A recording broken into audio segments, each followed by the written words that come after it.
Wes cah dino iki ngono aku pengen gawe pepes tahu jamur ki lho cah. Aku mangin ndelok ning resep sing lewat ning HP ku kok koyoke enak men ya to. Tapi aku gawe bumbu sing saeneke ning omahku wae ya, rasane mbuh piye aku ya ora roh. Iki pertama aku gawe ya cah ya. Dadi awake dhewe njajal ae.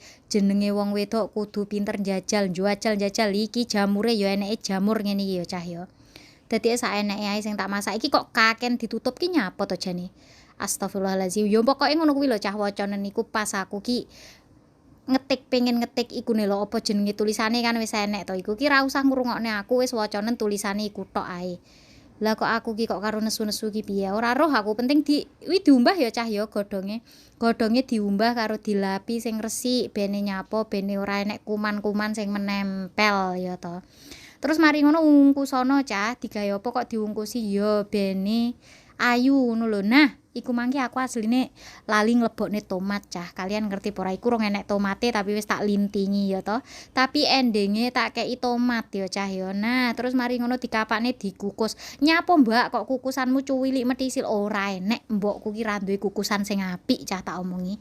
Ya toh. Terus dikukus pirangane anu terus dadine kok ngene iki lho cah. Nah, menul-menul ayu kok ngene iki lho cah. Iki ngono mok mam gawe nasi anget jan enak kae ya to.